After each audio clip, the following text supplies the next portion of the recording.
சகோதரர் பக்சிங் அவர்களின் ஊழியத்திலிருந்து விடாய் துணிக்கேற்ற வார்த்தைகள். ஜனவரி மாதம் 28ஆம் தேதி. நீங்கள் மனுஷருக்கு பிரியமாயிருக்க விரும்புவர்களாய், பார்வைக்கு ஊழியம் செய்யாமல் தேவனுக்கு பயப்படுவர்களாக கபடமில்லாத இருதயத்தோட ஊழியம் செய்யுங்கள். கொலேசியருக்கு நிருபம் 3வது அதிகாரம் 22வது வசனம். கர்த்தராகிய இயேசு கிறிஸ்துவின் விசுவாசிகளான நமக்கு வீட்டிலோ வெளியிலோ எந்த வேலை கொடுக்கப்பட்டாலும் அதை மனப்பூர்வமாக செய்ய வேண்டும். ஒரு விசுவாசியின் ஜீவியத்தில் இது ஒரு பெரிய ரகசியமாகும். நாம் எதை செய்கிறோமோ அதை அவருக்கென்று மனப்பூர்வமாக செய்ய வேண்டும். கொலேசியருக்கு நிருபம் 3வது அதிகாரம் 23வது வசனம். ஒரு குறிப்பிட்ட மருத்துவமனையில் விசுவாசியாக ஒரு செவிலியர் இருந்தால், அவள் தனது வேலையில் மிகவும் மனசாட்சியோடு கூட இருந்தாள். சிறிது காலத்திற்கு பிறகு அவள் ஒரு புதிய வார்டுக்கு மாற்றி பணியமர்த்தப்பட்டாள். அங்கேயும் வழக்கம் போல் அவள் தன் கடமைகளை மனப்பூர்வமாகவும் முழுமையாகவும் செய்ய தொடங்கினாள். மேலும் வார்டில் உள்ள அனைத்தையும் சரியாகவும் சுத்தமாகவும் வைத்திருந்தாள். இதை பார்த்த ஒரு நோயாளி அவளிடம் வார்டை ஆய்வு செய்ய யார் வருகிறார்கள் என்று கேட்டார். அதற்கு அவள் யாரும் இல்லை என்று பதிலளித்தாள். நோயாளி அவளிடம் தொடர்ந்து கேட்டார், அவள் ஏன் மிகவும் கடினமாக உழைக்கிறாள் என்று. அவள் வருவதற்கு முன்பு வார்டில் பணிபுரிந்த வேறொரு செவிலியர்கள் தங்கள் கடமைகளை இவ்வளவு உண்மையாகவும் முழுமையாகவும் செய்யவில்லையே என்று அவர் குறிப்பிட்டார்.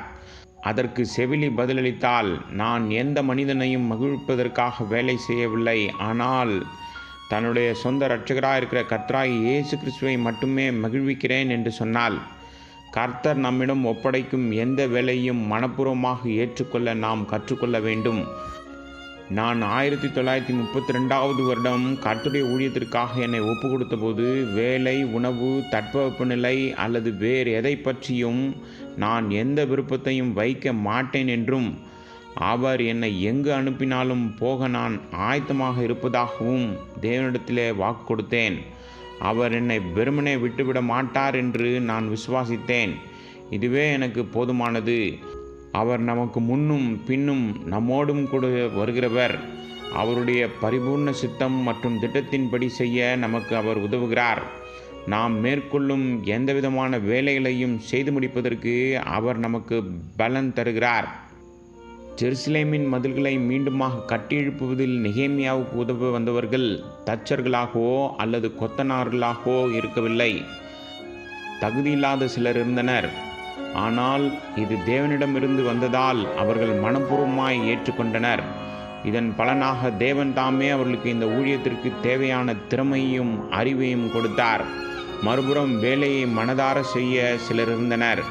பிரபுக்கள் உண்மையில் வேலை செய்ய மறுக்கவில்லை என்றாலும் அவர்கள் மனப்பூர்வமாக வேலை செய்யவில்லை என்பதையும் நெகேமியா 3வது அதிகாரம் 5வது வசனத்திலிருந்து நாம் வாசிக்கின்றோம்.